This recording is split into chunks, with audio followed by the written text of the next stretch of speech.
Can you hear us? Hang Hello? on. Can you hear us, Joe? Hello? Joe, can you hear us? Yeah, so for the Keep. Yeah, I know. Okay. telephone, the attending member shall not be considered to be present for the meeting. Okay, we'll try to read that. Yeah, it's on the, Your call has been forwarded to an automatic voice message system. 30. bylaws, I guess they're considered in the code. Thank you. I thought that they could. I thought that was the amendment that they implemented before I got here. Yeah, it says for purposes of attaining a quorum, telephonically attending members shall not be considered. to be Hello? present for the Hey, Joe, can you hear us now? Yes, I do. Okay, I don't know what happened on that first time. Okay, I'm here. And I'm not sure what happened to Peter Patton. But we will call the December 17th, 2019 Planning Board meeting to order at 9:10. Hey, can you hear us now? Yes, I do. Okay, I don't know what happened on that first. He's talking to somebody else. Oh, okay, Okay, I'm here. all right. Not sure what happened to Peter Patton. We have a quorum for meeting only with Joe, Robbie, and Chamberlain present. Unfortunately, John had to go to the hospital last night, and he's got a bronchial infection, and he's out of service today. I don't know if you knew that. Okay. May I hear a motion for adoption of the agenda? Joe, can you second that? Yes, I'll second that motion. All right. Approval of the October minutes. I think we probably, because we don't really have an official quorum, we probably would need to wait on the minutes We'll till the next meeting. pull them to the January meeting, okay. On the old business, the addressing posting project, Preston's going to give us an update on the progress. Yes, I've started going out in the field and doing the kind of a survey. It's been slow going. What I found is that we have a lot of addresses that are not compliant with the, particularly with the new ordinance, with the reflective or being visible from both ways on the street. And so what I've decided, I think is probably the best way to go about it, is to go through and do just get the worst violators first and then go back, because I'm getting bogged down in the minutia of it. Is it reflective? Sometimes it looks reflective and it may not be, or so it's been challenging, to say the least, whether or not some of these comply with the ordinance. I did put a checklist together because I kind of feared that I would get a lot of calls from people wondering why theirs was not considered compliant. But I think with doing the ones that are most in violation, I think that way we can get those out of the way, get some visible numbers, and those can be in compliance with the new ordinance, and then we can go back and look at the ones that are less compliant. That's sort of the way I've been going about it now.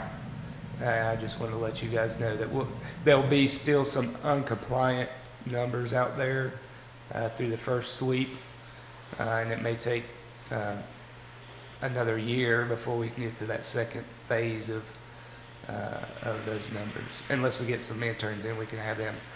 I just know that when we did the code compliance on the trash bins, that was a long process, just because we get a lot of calls after those letters go out. All right, I expect we'll get some questions on this. I went by a house the other day. They had their numbers posted 3 places. Mm-hmm. I'm sorry, tan on tan doesn't work. Yeah, Gray on gray on the house. yeah. There was no way you were going to see them at night. And where I'm pushing for is that we start getting the letters out to those. And if we've got the manpower hitting the streets now, to do that, and Yeah, what streets have we gotten done? I think I'd like to, we've gotten, let's keep track of it some way of what streets have been done, or, basically, I started on this end of town, and I've done this area up here. Let me pull up a map here. No, it's wrong maps.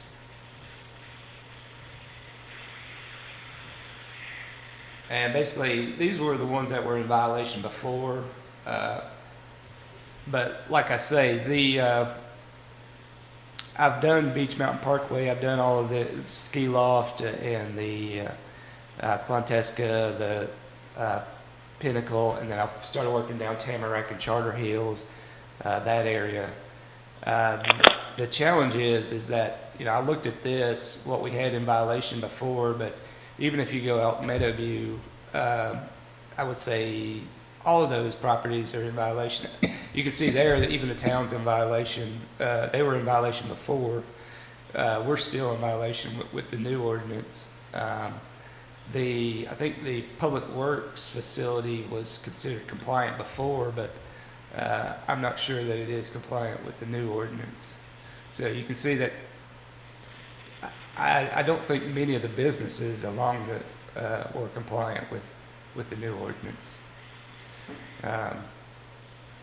So that's why I think maybe doing the worst of the violators would be.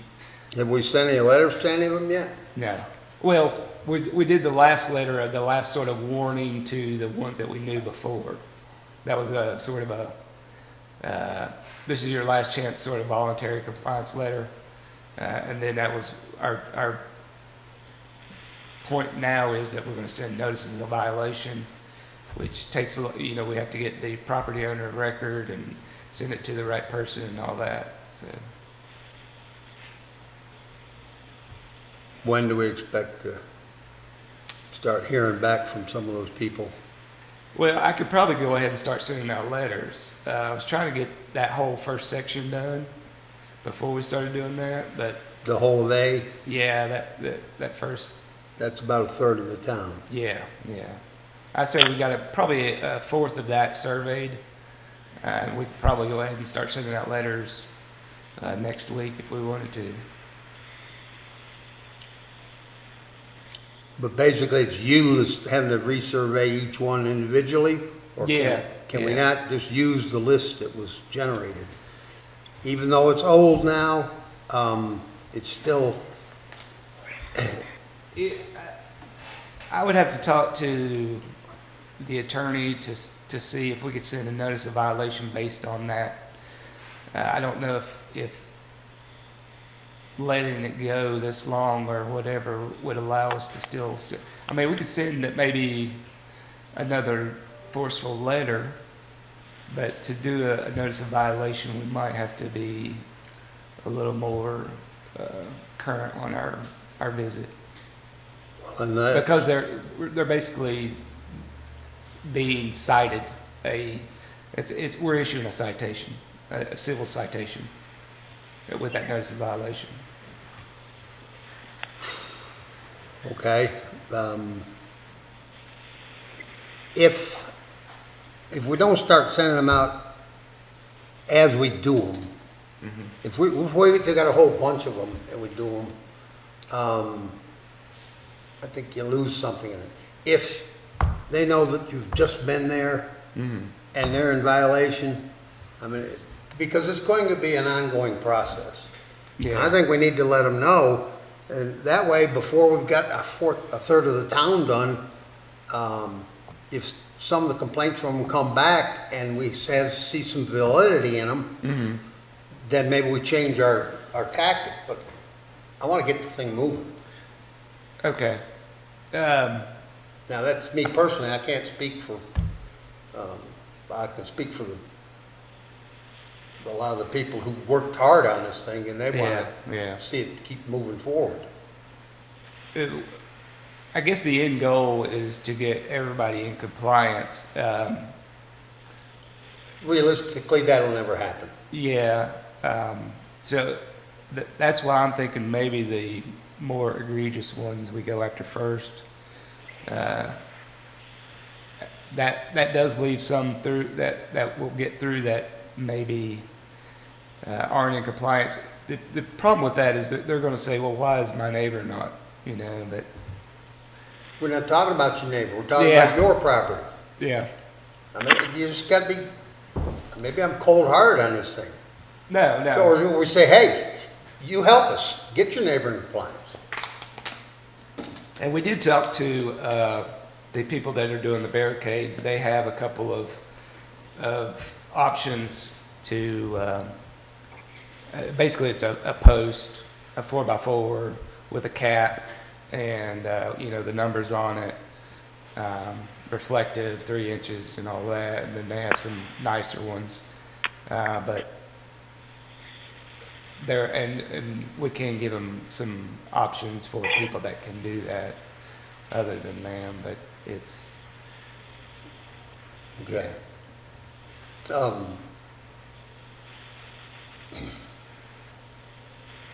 Bobby, anything? No. Joe?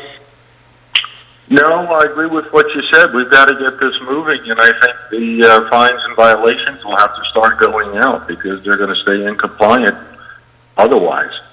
I wish we could consider forcing compliance by providing the signs, but I know the difficulty with that is probably in the manpower to get that done. Or collecting from them if you did it. I mean, we'd have to collect that through fees, and I don't know the easiest way to do that, but this was talked about before, and I remember Well, in the meeting it was discussed. the real way to do it is to get them to want to be identifiable in case of an emergency vehicle. And use force and stuff like that as a last resort, but we're in the same boat we were 3 years ago, if not worse. And we've got to do something. And I think if we start sending out letters right now, and the guy said, well, my neighbor's not, and he asked his neighbor, did you get a letter? They're going to recognize, hey, we're getting serious about this, and I think it'll groundswell, and people will realize that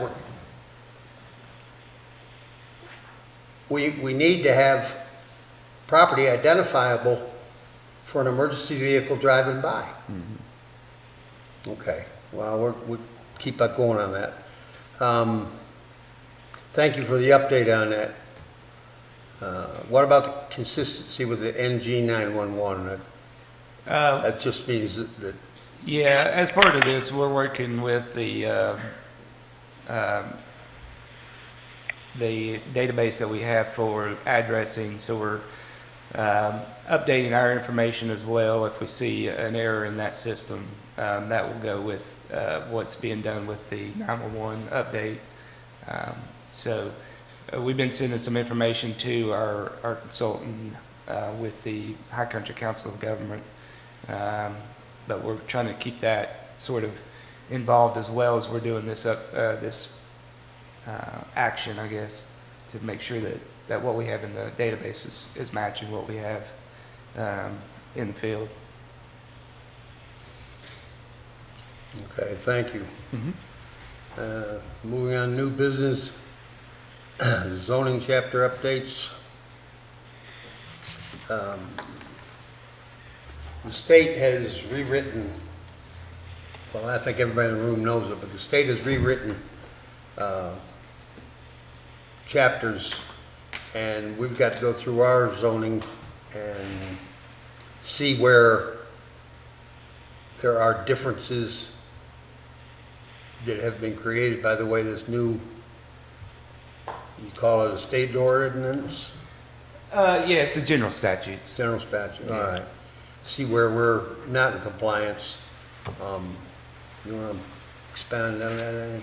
I'm going to a workshop in January to kind of go over what, and it's being hosted by the Council of Government. They put out a lot of sort of information to kind of guide municipalities and counties to get their zoning ordinance consistent with the new regulations. I provided you guys with a checklist. It's probably what I'm going to use for our ordinance, but it goes through some of the things that have to be done, as well as some things that may be done. So what I'd like to do is get some of these going, and I'll probably bring it to you in short pieces of amendments to our chapter, our zoning chapter. But then, because we'll have to have a public hearing and a motion before council, I'll do it all at once, but to council, and I'm looking at maybe doing that in May or June. But I'll start bringing those shorter amendments to you guys for recommendation of approval. Okay, any questions? No. Joe? I had a little trouble hearing Preston, but my question was, Preston, are you going to immediately start reviewing and identifying all those areas which must be changed to align, and then we will discuss those as well as the ones that probably should be aligned? Is that the game plan to get that done right away first? Yes. What my goal is to get all the ones that are must align by June, and then we can consider any others that may be or should be or whatever after that. We do have, it doesn't take effect till January of next year, so we do have some time to get our code in order. Okay, good. I had missed that. We had till January. Yes. Yeah, Joe, there's a packet that I got this morning that has a timeline for all of this. It's a pretty long project. But I think as these things come up, we'll look at them, and I'm not sure. I think probably ought to push this out to the High Council of Governments and say, hey, how many of you guys think this part of this, one of the things is they're going to take away our right to limit or to set a square footage of a home on a lot. Right now, on Beach Mountain's book, I think there's one for like 880 feet or 800 square feet. 875. Okay, 875 square feet. And they're going to say, well, you can't have that. So, we put that in to protect the value of the real estate that's here on the mountain. And do we want to just roll over to the state, or do we say, hey, and do we go to other communities who say, wait a minute, you can't do that to us? And right now, it's all in the, like, whoa, we're just discovering it stage. You got to see how each town feels about it, but if there's resistance to it, there's got to be a way for the towns to band together and say, wait a minute, we don't like the way you rewrote the general statute. One thing, Pete, we belong to the high country government. That meeting was last night, right? That's the 4 counties, the 4 towns. Yeah. So I'm sure at the next meeting with them, we'll be discussing that. I'm sure we'll have a united front on that. And that is a separate amendment that was passed. It was part of HB 675, and it amended 168, 381. So that'll be separate action if we decide to take action on that. But it is the new, the new Okay. thing there, so. Well, if you look at the last line, it says this law does not affect private restricted covenants, which are far more likely to address the issue than local zoning ordinance. So I think a lot of that stuff,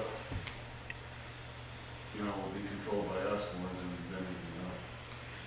Yeah, there are some restrictive covenants on Beach Mountain. I don't know that there's not a lot of active POAs that I'm aware of. But the town doesn't really enforce restricted covenants. We use our zoning power to do that. So we would have to, if we can't use the minimum square footage in the zoning ordinance, I'm not sure that we could enforce any other regulation. Okay, so there are a lot of questions to be discovered on that, but if you're talking about the restrictive covenants of Carolina Caribbean, nobody's ever taken the money to go challenge whether those are still Yeah. hold true or not. Any other information on that new business? No, I think we covered it. I did make a copy of that. I wanted to make sure that Peter had a binder. You guys have binders, right, for when you join the planning board with like the bylaws and the zoning ordinance and all that in it? They were never ever completed and Okay. updated. What I'll do is I'll make binders for everybody, and then starting in January, we'll do our administrative stuff that we need to do. What we did have was I think we did have GS. We had parts of them. Okay. You're right, we did. I don't think Peter has them, but Yeah, I'll get a binders for everybody. Oh, That way, everybody's got I one. think Robbie has one. Yeah. Thank you. Any other business?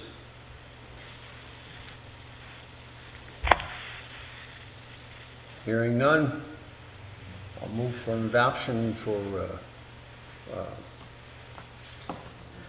adjournment. Thank you. Second. Meeting adjourned. Thank you, Joe.